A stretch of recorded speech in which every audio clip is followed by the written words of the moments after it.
परिभवगनमभीष्टदोहम् तीर्थास्पदं शिवविरन् चिनुतं शरण्यं भृत्यार्तिहं प्रणतपाल भवाब्धिपोतं वन्दे महापुरुषते चरणारविन्दम्।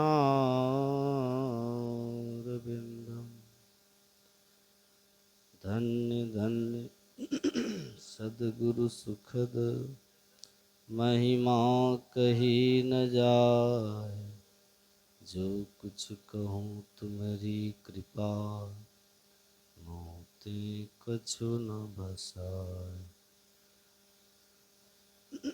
बोलिए प्रेम से श्री सद्गुरु महाराज, श्री सद्गुरु महाराज की, श्री सद्गुरु महाराज की।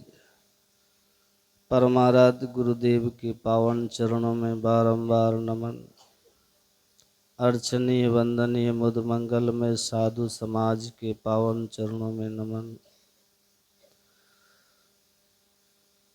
उपस्थित आदरणीय सत्संग प्रेमी महान भावों, पूजनीय माताओं तथा भक्तिमती बहन, अभी हम लोगों ने पाठ में योग सिखोपनिषद का पाठ सुना।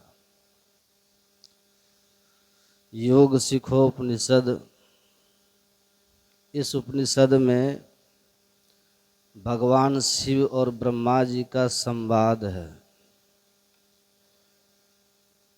ब्रह्मा जी प्रश्न करते हैं और भगवान शंकर समाधान करते हैं।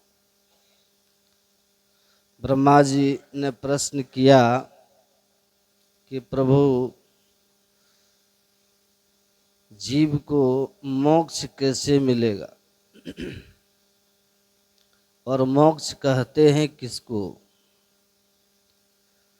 मोक्ष को पाने के लिए कोई कहते हैं ज्ञान चाहिए, कोई कहते हैं ध्यान चाहिए। इसमें आपका क्या कहना है? आप क्या कहते हैं? तब भगवान शंकर ने कहा, है ब्रह्मा जी, मोक्ष पाने के लिए न तो केवल ज्ञान से कोई समर्थ होता है, सक्षम होता है, और न तो कोई केवल ध्यान से, योग से सक्षम होता है। भगवान शंकर कहते हैं, जिनके पास योग भी है और जिनके पास ज्ञान भी है, वही सक्षम और समर्थ होते हैं। योगहीनम कथम ज्ञानम मोक्षदम भवती भो, योगोपि ज्ञानहीनस्तु न क्षमो मोक्ष कर्मणि, तस्मात् ज्ञानं च योगं च मुमुक्षुर दृढ़म अभ्यसेत। भगवान कहते हैं, ब्रह्मा जी, यदि किसी के पास ज्ञान खूब हो, वेद का ज्ञान, उपनिषद का ज्ञान, सभी धर्म ग्रंथों का ज्ञान हो, लेकिन योग नहीं करे, अथवा योग से उत्पन्न ज्ञान अगर नहीं हो, तो उनको मोक्ष नहीं मिलता। या कोई व्यक्ति योग भी करे लेकिन बिना जाने समझे करे, बिना दीक्षा लिए करे, अपने से करे, मन मना करे, बेढंग करे, करने का ढंग नहीं हो, करने की सही युक्ति जिनके पास नहीं है, उपाय नहीं है, मन मना कर रहा है, तो ऐसे व्यक्ति को भी योग से मोक्ष नहीं मिलेगा। इसलिए भगवान कहते हैं जान लेना चाहिए। और हकीकत में मोक्ष कहते हैं किसको? तो भगवान कहते हैं जैसे नमक पानी में घुल करके पानी ही हो जाता है,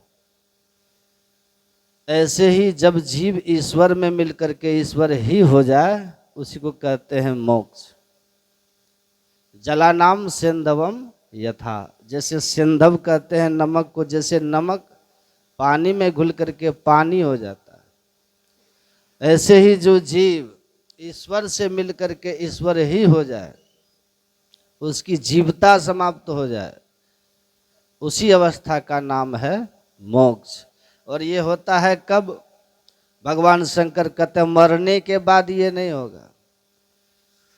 पिंड पाते न या मुक्ति सा मुक्तिर्न तु मन्यते।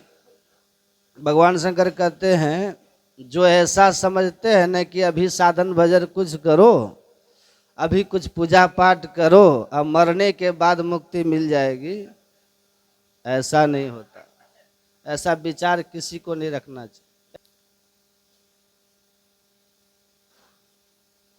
भगवान कहते हैं देहे ब्रह्मत्व आयाते। देहे मतलब इसी देह में, अभी जो शरीर हम सबका है ना, इसके छूटने के पहले, मरने के पहले शरीर रहते इसी में जो पा लेते हैं, जो जीव और ब्रह्म को एक कर देते हैं, मिला के जीव की जीवता को मिटा देते हैं, जो ब्रह्मत्व दशा को प्राप्त कर लेते हैं, भगवान शंकर कहते हैं वही वास्तव में मोक्ष की दशा है। समझ में आया? तीसरी बात भगवान कहते हैं यदि ये दशा मरने के पहले नहीं हुई तो बारंबार जन्म मृत्यु होता रहेगा। और कैसा जन्म मृत्यु होगा? तो भगवान कहते हैं अंतिम में जैसी वासना होगी, जैसी मति होगी ना, अंतिम में मरने के समय वैसी गति हो जाए। देहावसान समय चित्ते यद यद विभावयेत तत्तदेव भवे जीव इत्येव जन्म कारणम। भगवान कहते हैं मरने के समय जो जो इच्छा जीव करता है वही वही वह हो जाता है। इसलिए भगवान कहते हैं ये प्रयास करना चाहिए कि हम शीघ्र ही मोक्ष प्राप्त करें। और मोक्ष कैसे प्राप्त करेंगे? उसके लिए हमें ज्ञान चाहिए। ज्ञानान मोक्ष, ज्ञान से मोक्ष मिलता है। लेकिन किस ज्ञान से मोक्ष मिलता है? अभी जो सुन रहे हैं इसको कहते हैं श्रवण ज्ञान। यहाँ से आप घर चले जाएंगे और वहाँ जो इसको सोचिएगा विचारिएगा उसको कहते हैं मनन ज्ञान। न श्रवण ज्ञान से मोक्ष मिलेगा, न तो मनन ज्ञान से मोक्ष मिलेगा, और न तो बहुत पढ़ेंगे, न अपने से गीता रामायण खूब पढ़िए, अपने से उपनिषद को पढ़ते रहिए, तमाम तरह के ग्रंथों को पढ़ते रहिए, और उससे जो ज्ञान आपको मिलेगा समझिए उससे मोक्ष मिलेगा, उससे भी मोक्ष नहीं मिलेगा। तब किससे मोक्ष मिलेगा? अगर मोक्ष पाना चाहते हैं तो जो मोक्ष के रास्ते पे चल रहे हैं, जो मुक्ति के रास्ते को जानते हैं, मोक्ष के रास्ते को जानते हैं, और जानते ही हैं उसके चलते भी हैं, प्रतिदिन चलते हैं, रोज चलते हैं, और दूसरे को बताने का सामर्थ्य भी जिनके पास, मुक्ति मार्ग जानते और साधन करते नित्य, ऐसे जो महापुरुष है उनके पास जाइए और उनके पास जाकर के उनसे सीख लीजिए, उनसे सीखिए। उनसे जो ज्ञान आपको मिलेगा ना, योग का ध्यान कैसे करें हम, उनसे दीक्षा लीजिए, सीख लीजिए। लेकिन अगर नहीं दीक्षा लेंगे तब कितनों पढ़ लीजिए, पोथी पढ़ी पढ़ी जग मुआ पंडित भया न कोई। पोथी पढ़ते पढ़ते मर जाएंगे लेकिन ये ज्ञान होने की संभावना नहीं। गुरु बिन ज्ञान न उपजे, गुरु बिन मिले न भेव, और गुरु बिन संशय ना मिटे, जय जय जय गुरुदेव। खुद से किताब पढ़ने की बात संशय नहीं मिटेगा। खुद से अध्ययन कीजिएगा, खुद से पुस्तक को पढ़िएगा और सोचिएगा इससे मुक्ति मिलेगी। मुक्ति की बात तो दूर है, संशय भी नहीं मिटेगा। होगा कि पता नहीं ये सच है कि ये सच है, ये बात ठीक लिखी है कि ये बात ठीक लिखी हुई है, आप भ्रमा जाएंगे। इसलिए जिन्होंने पहले इसको पाया है, इस रास्ते पे जो प्रतिदिन चल रहे हैं, जो चलते हैं ना, आपको यहाँ से कलकत्ता जाना है तो किससे पता पूछिएगा? जो कलकत्ता देखे, जो कलकत्ता चल के गए हैं, वही ना सीधा रास्ता आपको बताएगा। जो कभी कलकत्ता देखा ही नहीं है, जो कभी कलकत्ता गया ही नहीं है, अब उससे पूछे कलकत्ता कैसे जाएंगे तो वो क्या बताएगा?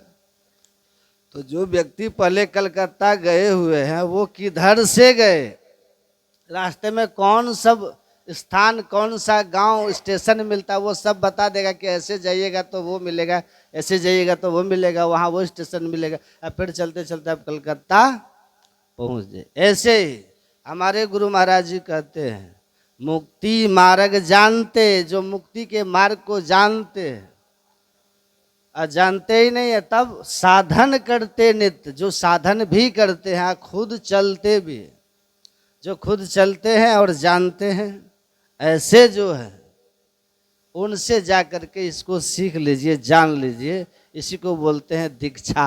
क्या बोलते हैं? मतलब सीधी बात यह है, आप दीक्षा ले लीजिए।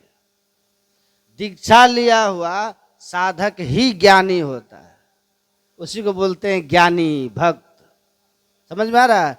गुरु से जान लिए, ज्ञान हो गया, अब बहुत ज्ञान जाने की जरूरत नहीं है। बहुत जानिएगा तो कितना जानिएगा? अपने यहाँ कितना ग्रंथ है, पढ़ते पढ़ते जीवन बीत जाएगा तब भी ग्रंथ का अंत होने वाला नहीं है। इसलिए बहुत पढ़े लिखे लोग भी अज्ञानी कभी काल हो जाते हैं, और थोड़े से पढ़े लिखे लोग भी ज्ञानी हो जाते हैं।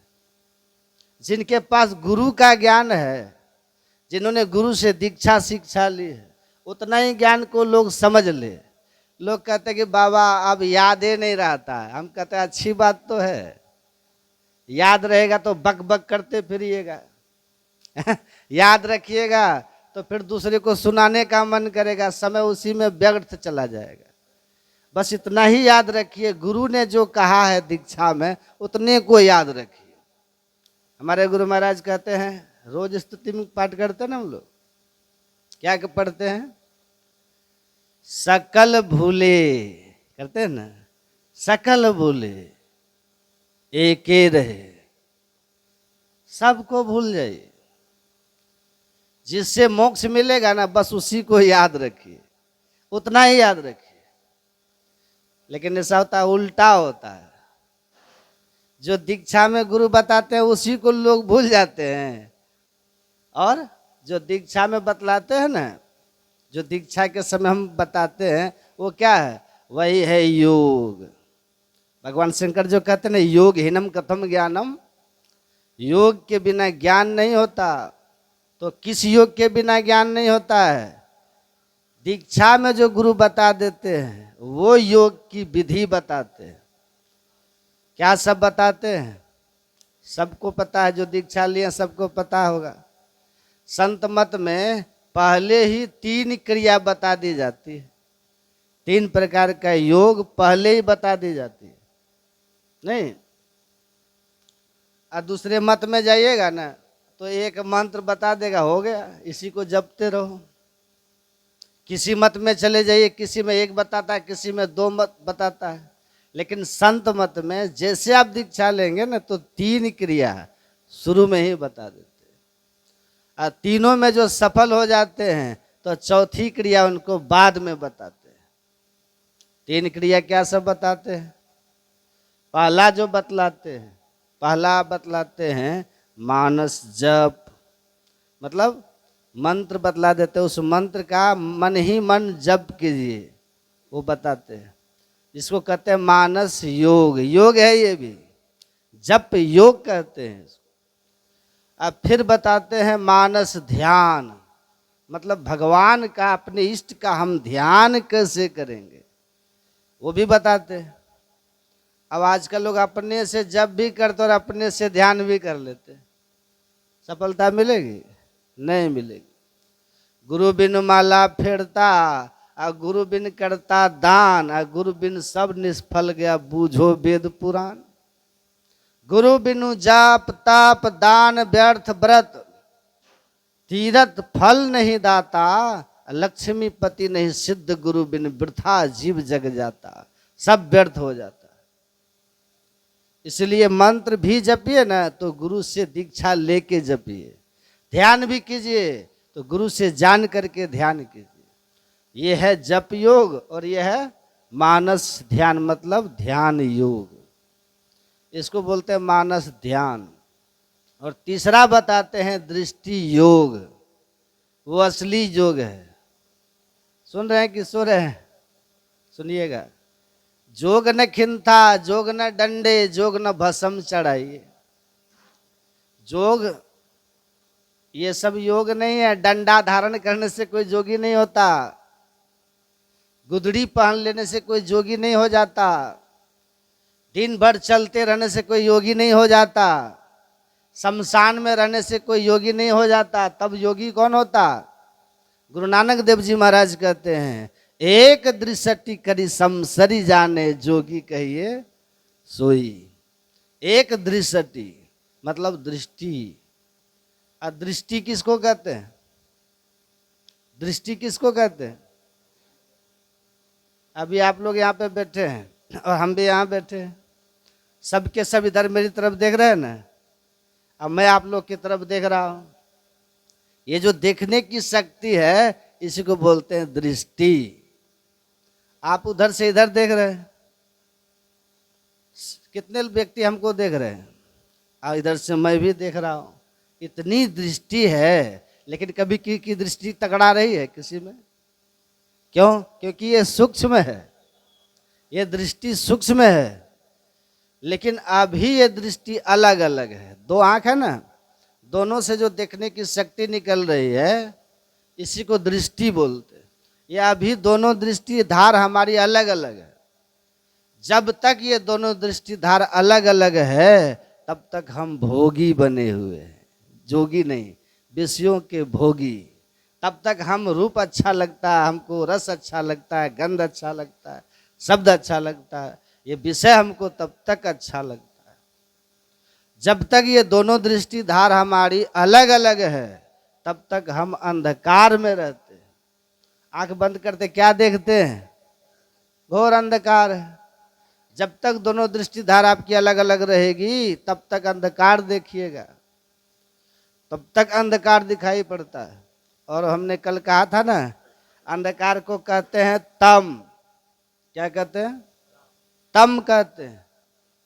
तो जब तक है तम तब तक है जम, जब तक है तम तब तक है जम। तो जब तक ये दोनों दृष्टि धार अलग अलग है तब तक हम जम के फंदे में हैं। अगर जम के फंदे को काटना है तो योगी बनना होगा।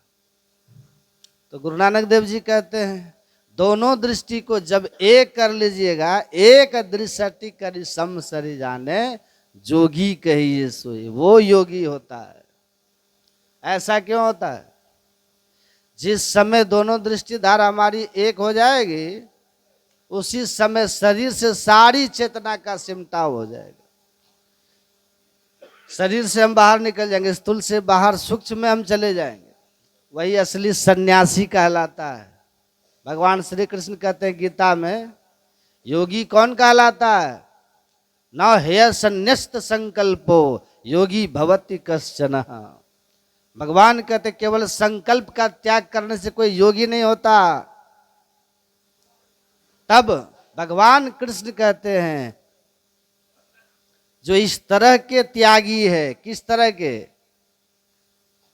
जो इस तरह के त्यागी, चेतना को जो संपूर्ण शरीर से सिमट ले और तब अंधकार से प्रकाश में दे आए, वही योगी होता है। लेकिन ये कौन कर पाएंगे? सीधे कोई बैठे और सोचे दृष्टि योग की साधना कर लेंगे, संभव है? नहीं हो पाएगा। इसी के लिए पहले आपको दो साधन करना है, मानस जप और मानस ध्यान। ये भी योग है। तो संत मत में ये तीन साधना पहले बताई जाती है। भगवान शंकर कहते हैं इसको जो ठीक से जान लिया वही कहलाते हैं ज्ञानी। जप हम कैसे करेंगे? जप कैसे करें? क्या हम जपें? अल्लड़ बल्लड़ अपने से जपिएगा तब नहीं होगा। अभी देखते हैं लोग थोड़ी देर तक राम राम कर लेते हैं, थोड़ी देर तक कृष्ण कृष्ण कर लेते हैं, फिर दुर्गा पूजा आती है, दुर्गा पूजा का समय आता है तो ओम दुर्गा ये नमः जपते रहते हैं, कभी ओम नमः शिवाय जपते रहते हैं। ऐसे अपने मन से करने से नहीं होता, तब क्या करें? बोले गुरु के पास जाओ और गुरु दीक्षा में जो मंत्र आपको जपने के लिए बता दे। गुरु कौन मंत्र बताते हैं? संत मत में कौन मंत्र दिया जाता है? बड़ी विलक्षण बात है। संत मत में वो मंत्र देते हैं जो दुनिया का सबसे श्रेष्ठ मंत्र है। सुन रहे हैं सब? कौन मंत्र देते हैं? गुरु मंत्र देते हैं, गुरु मंत्र। अब ये गुरु मंत्र कैसा है? हमारे गुरु महाराज कहते हैं, पदावली में गुरु महाराज कहते हैं, गुरु गुरु सब जाप भूप। ये जो गुरु गुरु का जप है ना, कैसा है ये? जितने तरह के मंत्र दुनिया में है वो सबका राजा है। राजा बड़ा होता है कि प्रजा बड़ी होती है? राजा बड़े होते हैं। जिसके अंदर सारी प्रजा हो वो राजा कहलाता है। तो हमारे गुरु महाराज जी कहते हैं जो मंत्र सबसे श्रेष्ठ है और जिनके अंदर दुनिया का सब मंत्र है वही मंत्र है गुरु मंत्र। गुरु गुरु सब जाप भूप। कैसा है ये? अनुपम सत शांति रूप। अनुपम मंत्र है। अनुपम का अर्थ क्या होता है? जिनकी उपमा हो ही नहीं, इसके समान कोई दूसरा मंत्र है ही नहीं। ये श्रेष्ठ मंत्र है। जो मंत्र हम सबको मिला ना जपने के लिए, संत मत के सत्संगी को जो मंत्र मिलता है उसकी बात है, ये अनुपम मंत्र। इसी मंत्र को जो जपेंगे उसको श्रेष्ठ लाभ होता है। गुरु गुरु सब जाप भूप, अनुपम सत शांति रूप, उपमा में अति अनूप, दायक फल चारे। ये 4 फल देता है। चारों फल क्या सब है? सुन लेते ना कल। जपेंगे तो क्या सब मिलेगा? हमारे गुरु महाराज कहते हैं 4 फल की प्राप्ति होगी जप करने से। फल क्या है? सबसे पहला फल है अर्थ। अर्थ मतलब क्या होता है? धन, संपत्ति को, धन को। यदि कोई ठीक ठीक मंत्र का जप करे तो उसको कोई कमी भी नहीं रहती, क्योंकि ये मंत्र ही सबसे बड़ा धन है। ये मंत्र सबसे बड़ा धन है। तभी ना मीरा कहती हैं, मीराबाई की वाणी पढ़ी, थोड़ा आवाज ठीक कीजिए। मीराबाई कहती, पायो जी मैंने नाम रतन धन पायो। मीरा कहती है मैंने नाम रूपी मंत्र रूपी धन पाया, रत्न पाया मैंने। ये कैसा रत्न है? तो मीराबाई कहती हैं खर्चे नहीं, ये ऐसा धन है, मंत्र जिनके पास होता है ये ऐसा धन है, खर्च करना नहीं है लेकिन होगा सब कुछ। सोचिए, खर्च करना नहीं है लेकिन ये धन जिनके पास है वो जो चाहेंगे वो होगा। आपके पास जो दुनिया का धन है वो तो क्या करते हैं? उसको जेब में रुपया पैसा रखते हैं और जाते हैं मार्केट, उसको निकाल करके खर्च करते, तब ना कोई सामान मिलता है। ऐसे मिलेगा? आप जेब से रुपया निकालिए, दुकानदार को दीजिए तो उधर से कुछ सामान आपको मिलेगा। रुपया खर्च हुआ कि नहीं? लेकिन मंत्र एक ऐसा है, मंत्र जिनके पास होता है और जो मंत्र को जपते हैं तो ये मंत्र खर्च नहीं होता, ऐसा धन है, लेकिन मिलता है सब कुछ। अद्भुत है कि नहीं? वही मीराबाई कहते खर्चे नहीं और नहीं कोई चोर न लेवे। इसको चोर चुरा भी नहीं सकता, ये धन कोई छीन सकता है? प्रहलाद को उनके पिता ने कहा, हिरण्यकश्यपु ने कहा, अरे दुष्ट, तू हमेशा हरि हरि करते रहता है, तू मेरा नाम क्यों नहीं लेता है? छोड़ो हरि हरि करना। प्रहलाद जी ने कहा कि पिताजी आप तो मनुष्य हैं, आप तो मनुष्य हैं, आप विकारी हैं, आपके भीतर विकार है, आप पापी हैं, आप पाप करते हैं। आप विषयी हैं, आपके भीतर विषय वासना है। जो विषयी हो, जो विकारी हो, जो पापी हो, ऐसे का नाम नहीं लेना चाहिए पिताजी। पिताजी हरि निष्पाप हैं, भगवान निर्विकार हैं, भगवान निर्विषय तत्व हैं। जो निर्विकार है, जो निर्विषय है, जो निष्पाप है, ऐसे प्रभु का नाम लेना चाहिए, आपका नाम नहीं लेना चाहिए। सुन रहे हैं सब? प्रहलाद जी कह रहे हैं। फिर प्रहलाद जी कहते हैं कि पिताजी निरंतर भगवान का नाम लेना चाहिए, क्या पता कब ये शरीर छूट जाए, कोई ठिकाना नहीं है, इसलिए निरंतर मंत्र का जप जपते रहना चाहिए। आप प्रहलाद जी को कौन बताए थे मंत्र, जानते हैं कि नहीं? उनके गुरु कौन है? नारद जी हैं। नारद जी से प्रहलाद जी ने दीक्षा ली है, इसलिए निरंतर वो मंत्र का जप करते रहते। और हिरण्यकश्यपु ऐसे दुर्दांत शासक, उस समय का दुर्दांत राजा राक्षस, प्रहलाद को मिटाने के लिए, मारने के लिए वो खुद मर गया, लेकिन इनका बाल बांका नहीं कर सका। क्यों? ये मंत्र का ही, भगवान का नाम का प्रभाव है। हिरण्यकश्यपु ने कहा था कि देख, अगर तू मेरी बात को नहीं मानेगा ना, अगर तू भगवान के नाम को नहीं छोड़ेगा, अब छीन तो सकता नहीं है भगवान का नाम, वो छीन तो सकता नहीं है। वो कहता अगर तू भगवान का नाम लेने से नहीं रुकेगा, इसको नहीं छोड़ेगा, तो मैं तुम्हारी जिब्या काट दूंगा, मैं तुम्हारी जीभ को काट दूंगा। तब प्रहलाद जी ने बहुत अच्छी बात कहा।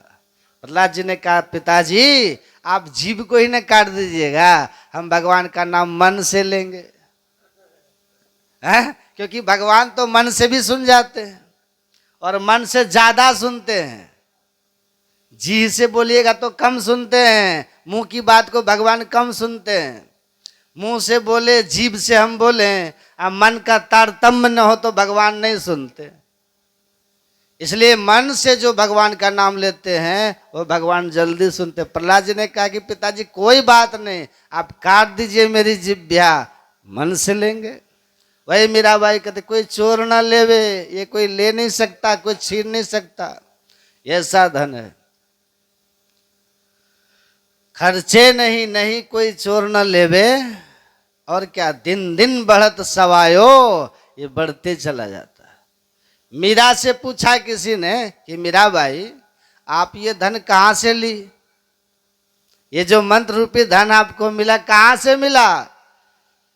मीराबाई कहती है वस्तु अमोलक, ये जो अनमोल धन है ना, वस्तु है, दई मेरे सदगुरु, मेरे सदगुरु ने दिया है। कैसे दिया? कृपा करी, कृपा करके दिया।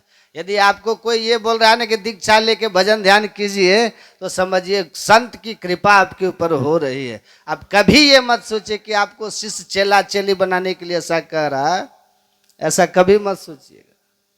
आपके शिष्य बन जाने से मेरा कुछ लाभ होने वाला नहीं है, लेकिन आपको महालाभ हो जाएगा।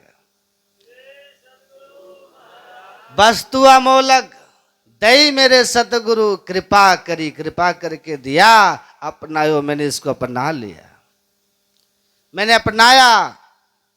यहाँ याद रहता है, हमारे पास लोग आते हैं, कितने बूढ़े बाबा माताएं सब आती हैं, आज सब कहते बाबा हम मंत्र भूल गए। कहते हैं कल कह रहे थे कितना दीक्षा में, मीरा कहते अपनायो, मैंने अपना लिया, और आप कैसे कहते हैं भूल गए? आपको पोता का नाम याद है कि नहीं? बेटा का नाम याद है, बड़ा बड़ा नाम रखते हैं लोग, कृष्णचंद्र, रामचंद्र, शिवचंद्र, ये बड़ा बड़ा नाम लोग को याद रहता है। कितने बड़े बड़े लोग नाम याद करके, गांव का नाम है, पिताजी का नाम याद है, मैके का नाम याद है, नैहर का नाम याद है, ससुराल का नाम याद है, सगे संबंधी सबका नाम याद है, सबका नाम याद है, और 2 अक्षर का मंत्र भूल जाते हैं। मतलब आपने अपनाया नहीं, आपने मंत्र के प्रभाव को, मंत्र की महिमा को आपने जाना नहीं। बहुत महिमावान ये मंत्र है, यही काम करना चाहिए। जपिए, ये काम अगर किए तो आप देखिएगा यहाँ भी सुख से रहिएगा, और शरीर छोड़ करके जहां आप जाइएगा वहां भी आराम से रहिए। यही ज्ञान देता है संत मत। अब भगवान कहते हैं जौ पर लोक यहाँ सुख चहु, सुनि मम बचन हृदय दृढ़ गहु, सुलभ सुखद मार्ग यह भाई भक्ति मोर पुराण श्रुति गाई। ये भक्ति कीजिए, भगवान का भजन कीजिए, लेकिन अपने मन से मत जपिए कुछ भी। हाँ, भजन भक्ति की शुरुआत कहाँ से होती है? आप किसी भी मत में रहिए, किसी भी संप्रदाय में, लेकिन भक्ति की युक्ति ठीक ठीक जानिए, कीजिए उसको। कोई मत आपका कल्याण नहीं करेगा, ठीक है। आप देखिए कि भक्ति का ढंग ठीक है कि नहीं। भक्ति की शुरुआत होती है मंत्र जप करने से। जो मंत्र आपको गुरु दीक्षा में बता दे, उसी मंत्र को मन ही मन खूब बढ़िया से जप कीजिए। यही है भक्ति, योग है ये। काम कर रहे हैं और मन से जप भी कर रहे हैं। सब कुछ करते हुए जप करिए, मनाई थोड़े। झाड़ू लगा रहे हैं जप कर रहे हैं, भोजन बना रहे हैं जप कर रहे हैं, खेत में काम कर रहे हैं मन ही मन जप कर रहे हैं, भोजन भी कर रहे हैं मन ही मन जप भी चल रहा है। ऐसा रखिए ना भाव। यहां तक कि लेटरिंग भी कीजिए, जप भी कीजिए, हमेशा करने का कभी छोड़िए मत जप। हनुमान जी गदा लेके चले जा रहे थे। एक लड़का था, पेशाब कर रहा था, राम राम भी कर रहा था, पेशाब भी कर रहा था, राम राम कर रहा, पेशाब भी कर रहा। उधर से हनुमान जी जा रहे, एक गदा मारा पीठ पर। कहा तुमको अब ये भगवान का नाम लेने का समय सूझता है? पेशाब भी कर रहा, भगवान का नाम भी ले रहा है। पहले पेशाब कर लो, हाथ पैर धो लो, तब भगवान का नाम लेना। कहा कि ठीक है, वैसा ही करेंगे। हनुमान जी जब गए भगवान के पास, रात में जब गए हनुमान जी भगवान की सेवा करने के लिए, तो देखा भगवान के पीठ में जख्म हो गया, जख्म। तब अब हो गया जख्म, घाव हो गया, उसमें दर्द है, टीस टनक है। हनुमान जी ने पूछा कि प्रभु ये जख्म कैसे हो गया? तब भगवान कहते तुम्ही ने तो जख्म दिया है। कहा हम भला, हम आपको जख्म देंगे? अरे तुमने तो गदा से मारा है। कहा भगवान ये कैसे संभव है? कहा संभव है, हमने तो नहीं मारा प्रभु, तुम्ही ने मारा। कब मारे?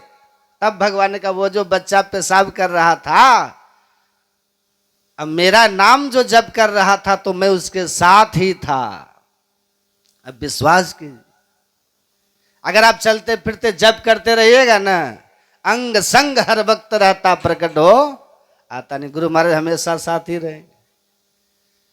भगवान ने कहा बच्चा वहां पेशाब कर रहा था, जप मेरा नाम ले रहा था, उनके साथ ही था मैं। तुम जो गदा मारा तो चोट मुझे ही लग गई। इसका मतलब क्या हुआ? जो हमेशा मंत्र जप करते रहते तो इष्ट उनके हमेशा साथ रहते। और संकट को, आने वाले संकट को इष्ट अपने ऊपर ले लेते हैं और अपने भक्तों को, शिष्यों को कुछ होने नहीं देते, रक्षा करते। अंग संग हर वक्त रहता प्रकट हो आता नहीं, हो रहे हैरान सागिल जल्द दिखलाता नहीं, साथ में ही रहते। भगवान ने कहा हनुमान वो मेरा नाम ले रहा था, पेशाब कर रहा था, पैखाना कर रहा था, कोई फर्क नहीं पड़ता। जो सदैव मन ही मन भगवान का नाम जपे वो सदैव शुद्ध है, पवित्र है।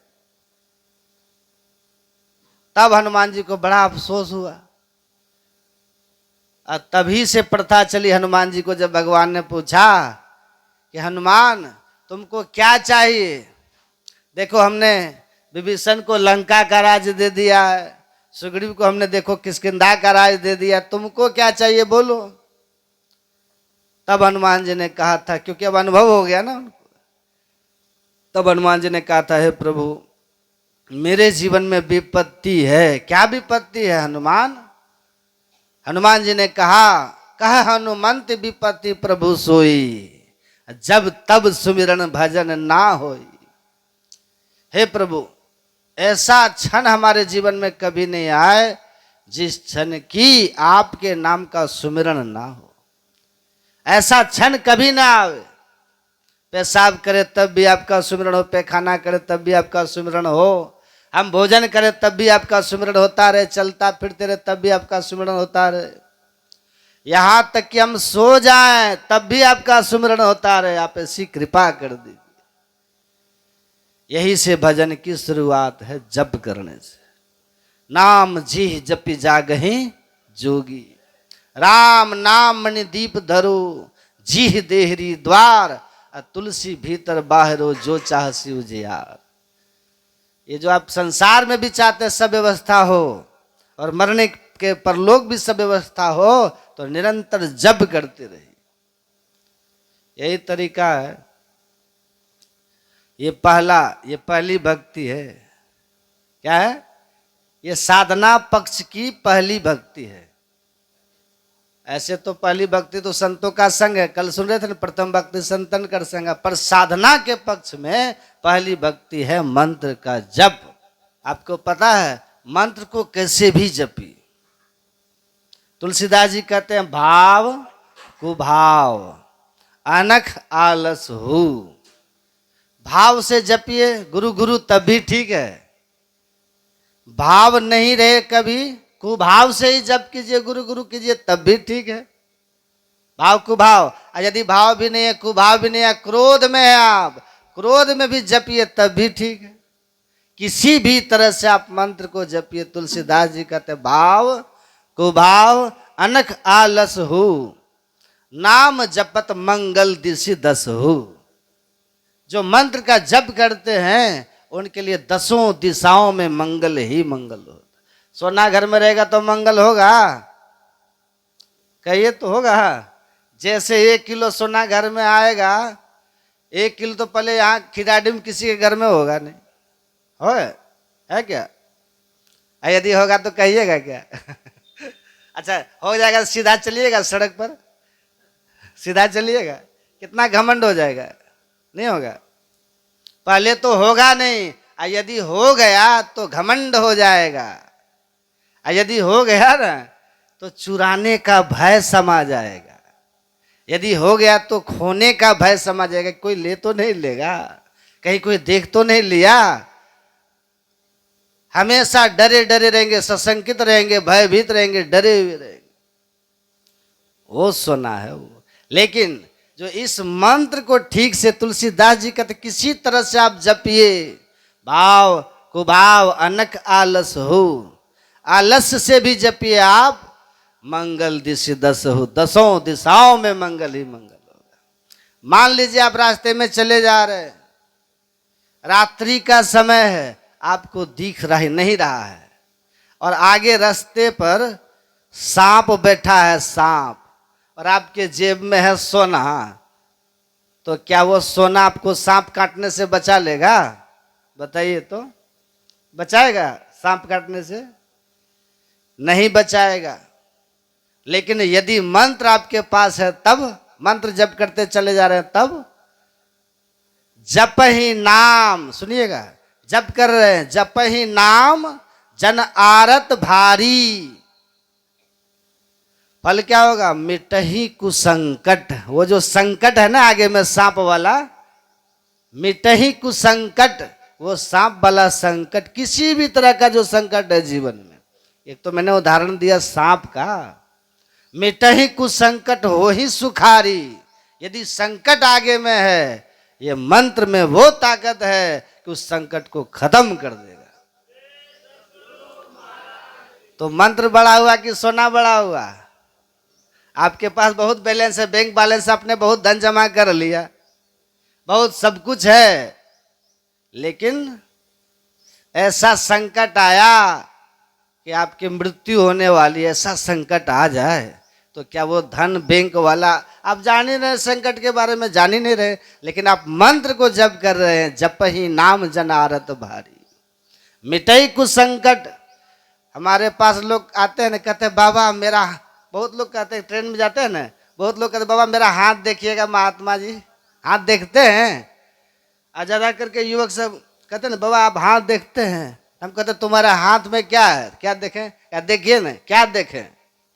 मेरी रेखा को देखिए, मेरे जीवन में मेरी रेखा सही है कि नहीं, सुख मिलने वाला है कि नहीं, जरा मेरी रेखा को आप देख के बताइए तो हम कहते हैं देखेंगे तो इससे क्या होगा? तो कहता है जो होगा सो आप बता दीजिए। हम कहते बता देंगे तब क्या होगा। मान लीजिए हमने आपकी रेखा को देखी और रेखा में लिखा है कि आपको संकट आने वाला है।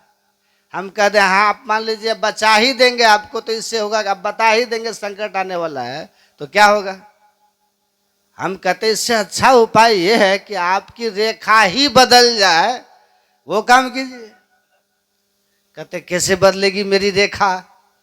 उनके मन में होता है कि बाबा थोड़ा काट उट के इधर उधर कर देंगे, है ना, चाकू लेंगे एक ब्लेड लेंगे उसको काट कूट करके इधर उधर कर देंगे। कहते काटेंगे उठेंगे नहीं, रेखा बदलने का उपाय बताएंगे। रेखा बदलने का जो है ना उपाय, वो संत लोग बताते। तो क्या है रेखा बदलने का उपाय क्या है। इसके लिए आपको पहले 6 महीना मांस मछली छोड़ना पड़ेगा, है ना। ऐसे नहीं होता। जो 6 महीना मांस मछली पहले से छोड़ देता है उसी को फिर दीक्षा मिलती है।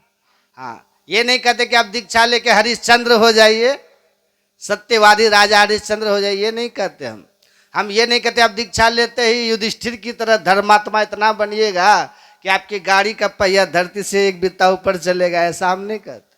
वो सब तो धीरे धीरे छूटेगा। सबकी जो जड़ है खान पान, मांस मछलिया, हमारे गुरु महाराज कहते हैं मांस मछलिया भोजन त्यागो, इसको छोड़ना पड़ेगा।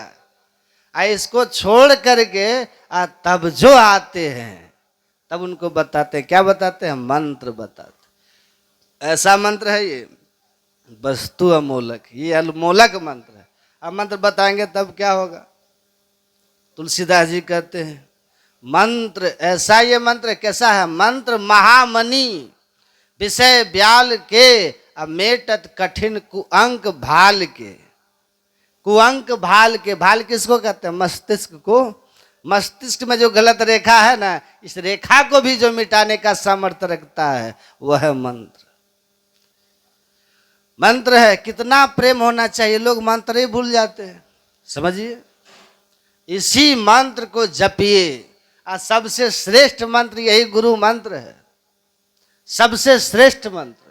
गुरु ऋत्रक्ष द्वयम देवी सार मेवन संशय स्मृति वेद पुराना नाम। भगवान शंकर कहते हैं देवी स्मृतियों का, वेदों का, पुराणों का सार है ये 2 अक्षर का गुरु नाम वाला मंत्र। कौन बोल रहे हैं, हम। भगवान शंकर कह रहे हैं। भगवान शंकर झूठ भी बोलते हैं, भगवान शंकर कभी झूठ नहीं बोलते। और भगवान शंकर को झूठा व्यक्ति से बहुत नफरत है, इतना नफरत है ना कि और की तो बातें छोड़िए। उनकी पत्नी थी ना सती, संग सती जग जननी भवानी, जो सती है वो सती को भी भगवान शंकर ने एक झूठ के चलते सदा के लिए त्याग कर दिया। उस समय की सबसे ज्यादा सुंदरी थी सती, सर्वगुण संपन्ना, सर्वगुण संपन्ना, सब लक्षण संपन्ना, ऐसी थी भवानी सती। लेकिन एक झूठ बोली, जो परीक्षा ली थी, कह दिया मैंने कोई परीक्षा नहीं ली, लेकिन परीक्षा ली थी। भगवान शंकर ने देखा झूठ बोली, बस सदा के लिए त्याग कर दिए। समझिए, वो भगवान शंकर कह रहे हैं ये सभी ग्रंथों का सार है कौन, गुरु मंत्र। इस मंत्र को जपिए।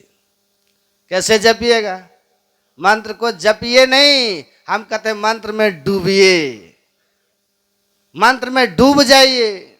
ऐसा जपिए मंत्र को कि मंत्र में डूब जाइए।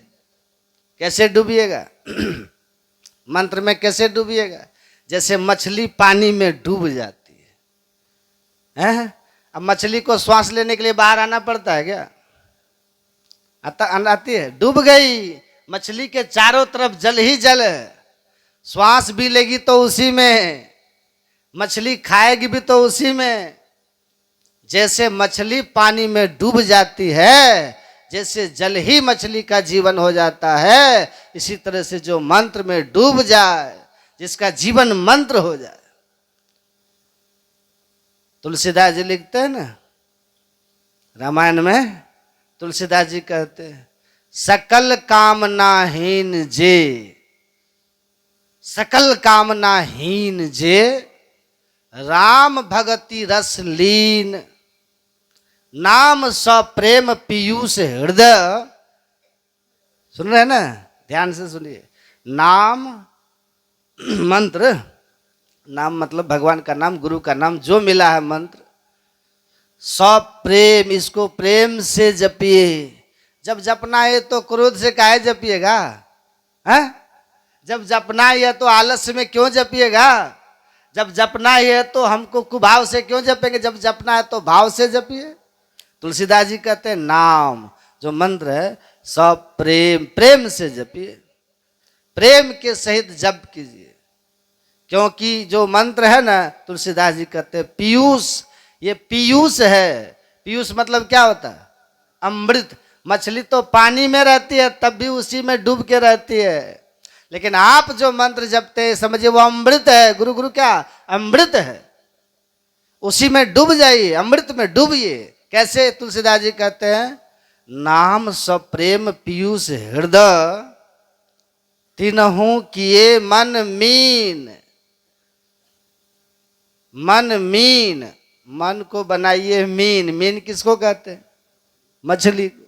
मीन कहते हैं मछली को। तुलसीदास जी कहते हैं मन को मछली बना दीजिए। अब मछली कहाँ रहती है?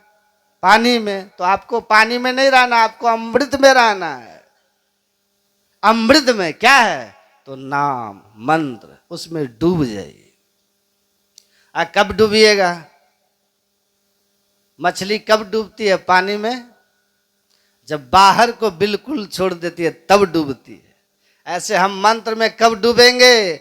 जब बाहर के सभी ख्याल को छोड़ देंगे तब डूबेंगे। वही कहते हैं तिनहु किए मन मीन, मछली की तरह डूबिए। इतना जपिए, मन ही मन इतना जपिए, इतना गुरु गुरु कीजिए कि मन रूपी मछली आपका मंत्र में डूब जाए, एकदम लो, उसी में नहा ले, मंत्र स्नान कर ले। गंगा स्नान तो खूब करते हैं कि नहीं? गंगा स्नान से पाप नहीं मिटता सबका सब, लेकिन मंत्र स्नान करने से माता मीराबाई कहती हैं राम नाम रट लीजे प्राणी, कोटिक पाप कटे रे। पाप कटेगा, मिटेगा। आपको गंगा स्नान करने की जरूरत नहीं, जहां है वहीं खीराडी में रह के ही मंत्र स्नान कर लीजिए, रोज कीजिए। कैसे? डूब के, डुबकी लगाइए, डूबिए उस। इसी को कबीर साहब क्या कहते हैं? नाम जपत स्थिर भया। मंत्र जप करते करते बिल्कुल स्थिर हो जाइए, एकाग्र शांत हो जाइए।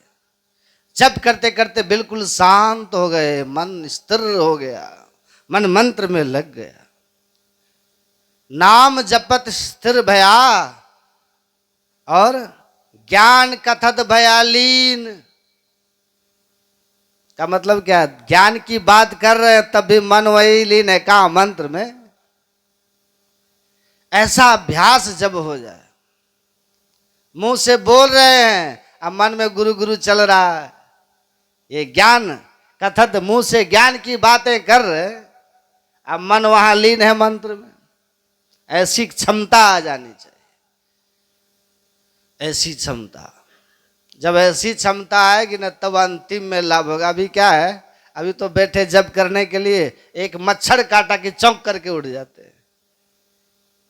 जब आप मच्छर की सूंड की नोक की चोट सह करके मंत्र को छोड़ देते, सह नहीं पाते हैं, तो समझिए जम का मुंगरा लगेगा तब कैसा करिएगा? हैं? इतना अभ्यास बना ले हम लोग कि मच्छर लटका रहे लेकिन मंत्र नहीं छूटे, तो जम के मुंगरा को भी बर्दाश्त कर पाइएगा। बड़ा अद्भुत है। जिनको मंत्र ठीक से जप होने लग जाएगा ना, उनको न तो मच्छर का पता चलेगा, न तो जम के मुंगरा का पता चलेगा। ये ताकत है मंत्र में। वहां किए कर तो माई बापा, किए कर तो भाई, किए कर तो घर की त्री है, कोई नहीं बचाएगा, न पत्नी बचाएगी, और न भाई बचाएगा, न बहन बचाएगी, न माता पिता, कोई नहीं बचाएगा। लेकिन मंत्र आपके पास है तो मंत्र ही बचाएगा, कोई नहीं बचाएगा, मंत्र बचा लेता है। इसलिए कैसे जपिए, तो वही कबीर साहब कहते हैं, नाम जपत स्थिर भया, स्थिर होकर के, यानी कि बस बैठे या तुरंत उठ के चल दिए, स्थिर होकर थोड़ा देर रहिए ना, जप कीजिए, और जब जप करेंगे तो आप और ज्यादा स्थिर हो जाइएगा। ये मंत्र का प्रभाव है। नाम जपत स्थिर भया, ज्ञान कथत भया लीन। ज्ञान का कथन हो रहा है तभी मन वही है, कहाँ मन है मंत्र में, अब वाणी है मुंह में, चल रहा प्रवचन। ऐसा अभ्यास हमारा हो जाए, ये कैसे होगा? कबीर साहब कहते सूरत शब्द एक भया, जब ही होएगा मीन, जल ही होएगा मीन। ये मछली जैसे जल में रह करके, अब बाहर से आप देखिए तो मछली दिखती है, जल में समा गई, ऐसे ही मन हमारा मंत्र में समा जाए। मनो मध्य स्थितो मंत्रो, मंत्र मध्य स्थितम मनः, मनो मंत्र समायोगो, जप इत्यभि योग धीयते। ये भगवान शंकर ही कह रहे हैं। मन में मंत्र घुस जाए, आ मंत्र में मन घुस जाए, मन मंत्र एक हो जाए, ऐसा यदि हो जाएगा तो मंत्र सिद्ध हो जाएगा। जपात सिद्धि, जब से सिद्धि मिल जाएगी, जब से भी सिद्धि मिलती है। जब की सिद्धि क्या है? जब की सिद्धि यही है, अभी हम चाहते हैं तब जप नहीं होता, लेकिन तब सिद्ध होने पर नहीं चाहेंगे तब भी जप होगा। आप सो करके उठिएगा ना, पहले से जप होता हुआ मिलेगा आपको, ये जप की सिद्धि है। आप, और सबसे बड़ी बात यह है, जिनके नाम का आप जप करेंगे उनका दर्शन हो जाएगा, उसी को बोलते हैं मानस ध्यान। क्या कहते हैं? ये मानस ध्यान है। हमारे गुरु महाराज कहते हैं मानस ध्यान थपो, सुन रहे थे ना? मानस पटल पर स्थापित करना है, ख्याल में स्थापित करना, मानस पटल पर स्थापित करना है। एक संत कहते हैं, निहारो यारो गुरु मूर्ति की ओर। ये नहीं, देखिए मानस ध्यान यही है, क्या है? ये भी योग है, जप भी योग। अगर आप जप ठीक ठीक करेंगे ना, तो जप करते करते जैसे मन स्थिर होगा, वैसे आपके भीतर से ब्रह्म ज्ञान प्रकट होगा। अब वो ज्ञान आपको प्रकट होगा जो ज्ञान किताब उताब में कहीं नहीं मिलेगा आपको। है, सब ज्ञान है, पर आपको लगेगा ये ज्ञान तो हम पहले से जानते हैं, जो ये पुस्तक में लिखा है ज्ञान, ये हम पहले से जान रहे हैं। वो आपको कैसे मिला? मंत्र की शक्ति से मिला। जैसे मंत्र सिद्ध होगा, मन स्थिर होगा, जब करते करते बस ज्ञान भीतर से प्रकट होता है। वही ज्ञान अज्ञान को हरण करता है। वो ज्ञान कैसा है? निर्मल ज्ञान है। वो विवेक कैसा होगा? निर्मल विवेक, विमल विवेक है, वो निर्मल ज्ञान होगा। निर्मल ज्ञान का मतलब उस ज्ञान के होने से विकार नहीं होता, उस ज्ञान के होने से विषय की पकड़ कम होती है, उस ज्ञान के होने से पाप में रुचि नहीं रहती, विषय में रुचि खत्म हो जाती है, इसलिए उसको निर्मल ज्ञान बोलते हैं। फिर कोई दुर्गुण दोष आपके भीतर नहीं रहेगा। ये इसी तरह से जब हम इष्ट का ध्यान करते हैं, अपने भीतर निहारो यारो गुरु मूर्ति की ओर। निहारिए, देखिए, बढ़िया से देखिए, ठीक से देखिए। कैसे देखिए? ख्याल से देखिए, याद करके देखिए, आंख बंद करके बस निहारते रहिए, देखते रहिए। ये इसका खुलासा होता है दीक्षा में, ऐसे हम खुलासा नहीं करते। ठीक ठीक दीक्षा में बताते हैं कैसे दिखाई पड़ते हैं गुरु महाराज, वहां दीक्षा में बताते हैं। जब आप देखेंगे ना, एक बार यदि भीतर में दर्शन किन्हीं को हो जाए, भीतर में एक बार किसी को दर्शन भीतर में होने लगे, ठीक ठीक वो देख ले, निहारने लग जाए अपने इष्ट के रूप को, इसका फल क्या होता है? गुरु की मूर्ति हृदय बसाए।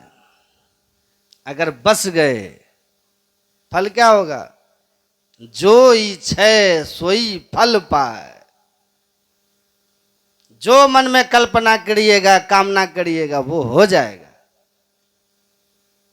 गलत कल्पना आपको होगी ही नहीं, क्योंकि अब आप पहले पवित्र हुए ना, जब करते करते शुद्ध हुए, तब आपको दर्शन हुआ। अशुद्धि खत्म, गंदगी खत्म। अब न गलत चिंतन है, न गलत कामनाएं हैं। अब हमेशा शुभ शुभ संकल्प करेंगे, शुभ चाहेंगे, वो सब पूरा होते जाएगा। कितनी बड़ी बात है ये, है ना। जब राम भगवान आए ना अयोध्या, लंका जीत करके, रावण का वध करके अयोध्या जब आए, तो माता सीता को छुड़ा करके लाए थे अयोध्या में। तो एक दिन माता सीता बैठी थी, बस कहानी खत्म करके खत्म। और सामने हनुमान जी थोड़ी दूर में उधर अपना बैठे थे। अचानक माता सीता की नजर जाती है हनुमान में। अकेले में माता सीता बैठी हैं। अब मन ही मन सोचने लग गई कि यही हनुमान है, इसने मेरी खबर लगाई थी, भगवान को खबर पहुंचाए थे ना, इसी ने मेरा पता लगा करके और भगवान को मेरी सूचना दी थी, यही हनुमान है। और जब मेरे प्रभु इनकी सूचना पा करके लंका गए, रावण का वध किए, रावण के वध की भी सूचना इन्होंने ही दी थी। और जब मुझे प्रभु से मिलना था तो लेने के लिए भी मुझे यही आए थे।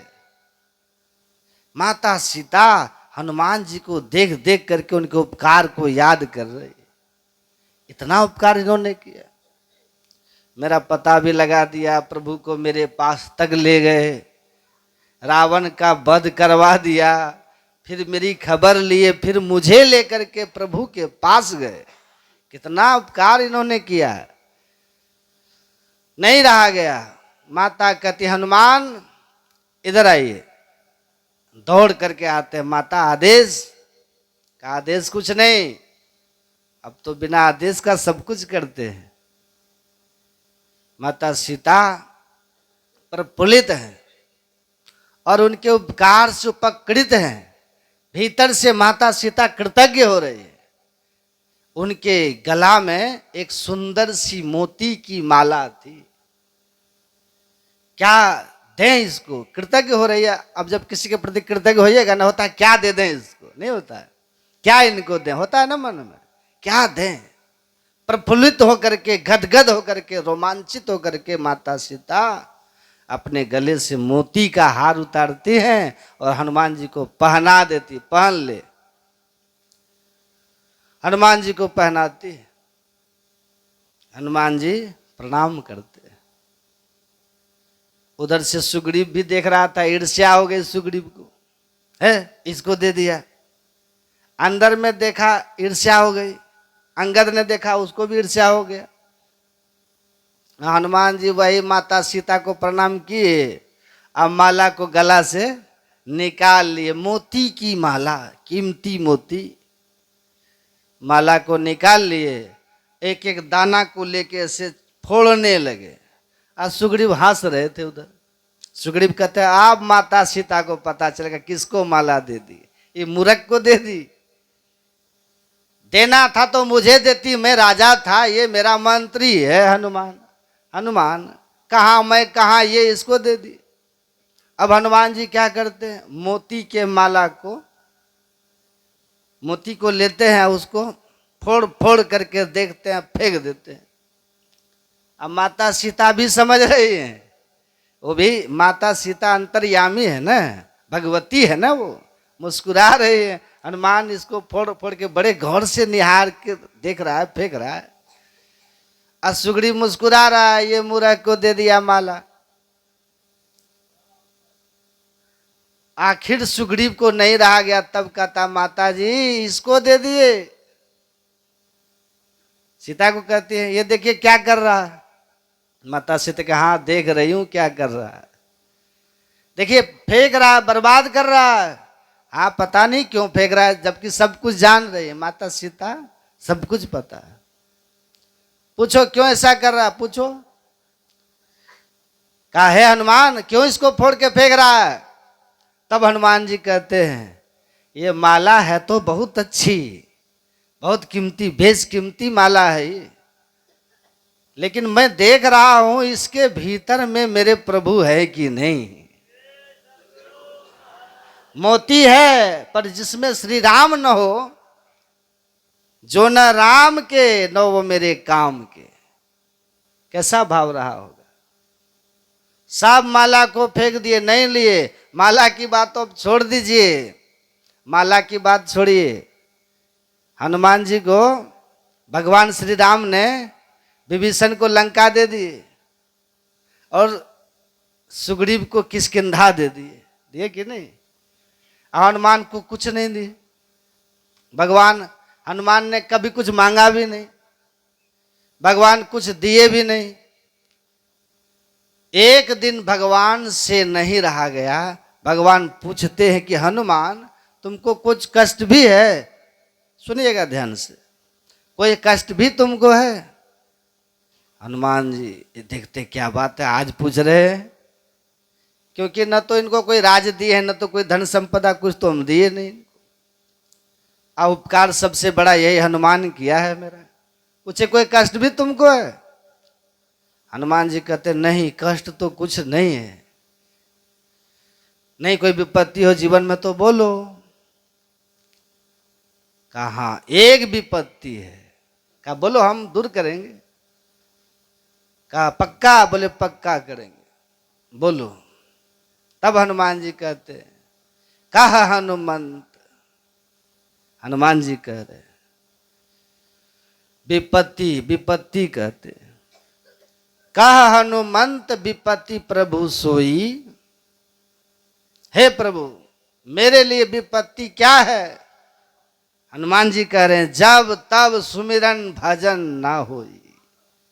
जिस समय मुझसे आपका सुमिरन न होता है, वो समय मेरे लिए सबसे बड़ी विपत्ति का समय। वो समय मेरे जीवन में नहीं आए, वही विपत्ति है। उस विपत्ति को टाल दीजिए आप, और मुझे कुछ नहीं चाहिए। देख रहे हैं कैसी भावना है। उसी का फल भगवान ने कहा एवमस्तु, जाओ, तुम्हारा मन कभी मंत्र को छोड़ेगा नहीं, राम को छोड़ेगा नहीं। इसलिए हनुमान कहीं भी आप देखिए उनकी मूर्ति राम राम आपको मिलेगा। मंत्र को कैसे पकड़ रहे हनुमान जी। वहां जो सब मोती की माला को तोड़ के फेंके थे, किसी ने कहा रे मूर्ख तुझे इस माला को फेंक दिया तो नहीं, इसमें मूर्ति भगवान की, इसमें कई मूर्ति भगवान रहेंगे इसमें। कहा जो न राम के वो न मेरे काम के। कहा तू जो देह धारण करके है इसमें है क्या तुम? तब तो तुमको मर जाना चाहिए, नहीं है तो? कहा है तब न मैं जीवित हूं। अगर राम न होते इस तन में तो तन को मैं धारण नहीं करता। सोई पावन सोई सुभग शरीरा, जो तनु पाए भजे रघुवीरा। वही शरीर सुंदर है और पवित्र है जिसमें भगवान का नाम जपा जाए, जिसमें भगवान का वास हो, जो मंदिर की तरह हो जाए। और आपको पता है कि नहीं, का दिखाओ तो कहाँ है? हनुमान जी छाती फाड़ के दिखा दिए। ये तो एक प्रतीक है, ये एक प्रतीक है ये, लेकिन यहाँ थोड़ी ना होता, ये प्रतीक दिखा दिए। तुलसीदास जी लिख दिए बंदो पवन कुमार प्रणव प्रवन कुमार, खलबल पावक ज्ञान घन, जासु हृदय आगार, बसे राम सर चाप धरे बसते।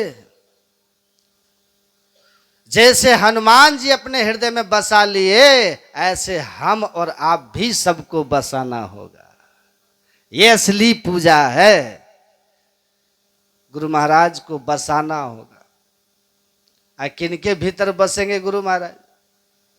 जो हमेशा चलते फिरते उठते बैठते खाते पीते गुरु महाराज जी की ही याद में रहेंगे, मंत्र जप करते रहेंगे, उनकी याद करते रहेंगे, स्मरण करते रहेंगे उनका। उन्हीं को जब बैठ करके ध्यान करेंगे तो भीतर दर्शन भी मिलेगा, झांकी मिलेगी भीतर। दर्शन कीजिएगा भीतर। अब भीतर का जो दर्शन है वो दर्शन से क्या होगा? हमारे गुरु महाराज कहते हैं अमीय रूप गही यह अमृत स्वरूप है। सुन रहे थे ना पाठ में, योग, ये भी योग है? तो हमको जानते हैं, हमारे पप्पू जी वहाँ जाते हैं ना, कितना खिलाते हैं, पूछते हैं और चाहिए और चाहिए, हम कहते हैं तृप्त हो गया अब नहीं खाएंगे, हैं? फिर 2 घंटा होता, फिर हमको पूछते हैं कि कुछ खाइएगा, तो बोले नहीं अब नहीं खाएंगे। ये तृप्ति थोड़ी देर के लिए है, फिर भूख लग जाती है, खा लेते हैं, ये असली तृप्ति नहीं है। आप बढ़िया से बढ़िया खा लीजिए, तृप्त हो जाएगा, पर थोड़ी देर के लिए, फिर भूख लग जाएगी। आप बढ़िया से बढ़िया कपड़ा पहन लीजिए, तृप्त हो जाएगा, पर थोड़ी देर के लिए। एक बार जो अपने भीतर में दर्शन इष्ट का कर लेते हैं, इष्ट के दर्शन करते जो तृप्ति आपको मिलेगी, वो तृप्ति अद्भुत है। अब देखिए, उस तृप्ति में महासुख है।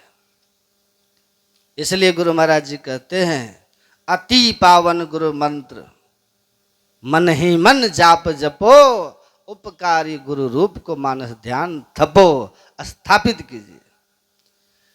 कौन स्थापित करेंगे? जिनका मन शुद्ध हो जाएगा। अब देखिए, कुआं देखे, कुआं का पानी, आप कुआं के पानी को जोर से हिला दीजिए, कचरा भर जाता है, चेहरा नहीं दिखेगा फिर। लेकिन जब वही पानी धीरे धीरे शांत होता है, तब झांकी अपना चेहरा दिख जाएगा। झांकिए। ऐसे जब तक मन चंचल है तब तक नहीं दिखेंगे, और जब करते करते जब मन स्थिर हो जाएंगे तब झांकिएगा तो देखिएगा उसी में दिख जाएंगे। देखिए ना, अब वो जब देखेंगे तृप्त हो जाएंगे। अब घर में धन है तब भी तृप्त है, नहीं है तब भी तृप्त है। पुत्र मान देगा तब भी तृप्त है, अपमान कर रहा है तब भी तृप्त है। समाज में प्रतिष्ठा है, दे रहा है लोग तब भी तृप्त है, नहीं दे रहा है तब भी तृप्त है। आशिक मस्त फकीर भया जब, क्या दिलगिरी पन मन में। कोई पूजत फूलन मानन से, सब अंग सुगंध लगावत है। कोई लोभ निरादर काद करे, मग धूल उड़ावत है तन में। कोई फूल चढ़ाए कि सूल भोग दे, आपकी तृप्ति खत्म नहीं होगी, अद्भुत तृप्ति होगी। इसलिए वो कीजिए, निहारो यारो गुरु मूर्ति की ओर निहारिए। गुरु मूर्ति सुरति बिच निरखो, निरखिए। जब दर्शन हो जाएगा तब उर होत इंजोर, प्रकाश भी भीतर में हो जाएगा। प्रकाश, उनकी आभा आपको दिखेगी, प्रकाश होगा। और वही प्रकाश आपको बाद में ब्रह्म ज्योति का भी दर्शन कराएगा। तो वो दृष्टि योग की क्रिया में आप सफल हो जाइएगा। गुरु जाप मानस ध्यान मानस, कीजिए दृढ़ साध कर। इनका प्रथम अभ्यास कर, श्रुति शुद्ध करना चाहिए। तब कट्टम प्रकाश व शब्द पट त्रय, जीभ पर हैं छा रहे। कर दृष्टि और धुनि योग साधन, ये हटाना चाहिए। ये जब हटेगा, अंधकार हटेगा, प्रकाश हटेगा, शब्द का भी पर्दा हटेगा। ये 4 क्रिया करने से, चारों ये योग है। जप कीजिए, ध्यान कीजिए, दृष्टि योग कीजिए, नादानुसंधान कीजिए। ये चारों क्रिया कीजिएगा, आपको मोक्ष मिल जाएगा। वही भगवान शंकर कहते हैं, ये ज्ञान जिसके पास है, वो योग जिसके पास है, उसी को मोक्ष की प्राप्ति होती है। ये करें, हमारा जीवन कृत कृत कल्याणमय होगा। अब कहने सुनने की बहुत बात है, करने के लिए इतना ही। यदि और सुनना है तो अपराह्न में आइएगा, है ना। अपराह्न में और विस्तार से चलाएंगे। भले आप कम ही कीजिएगा ना, तो ये बात बुद्धि में बैठ जाएगी ना। इसमें वो ताकत है, इसकी वो महिमा है, फिर से आपको मनुष्य शरीर दिला देगा, मानव तन दिला देगा। सुनिए, इसको खूब सुनिए। जो सुनेंगे वही समझेंगे, और जो समझेंगे वही करेंगे, और जो करेंगे वही पाएंगे, है ना। तो सब सुनिएगा। अब अंतिम सत्संग बचा है शाम वाला, आज शाम में सुन लीजिए, कल से तो हम रहेंगे नहीं। आज 1 से 2 ध्यान रखिएगा, है ना। आप फिर 2 से भजन शुरू कर देना है। 2:30 बजे स्तुति शुरू कर दीजिएगा, है ना। फिर 4:45 बजे तक खत्म करना है। श्री सद्गुरु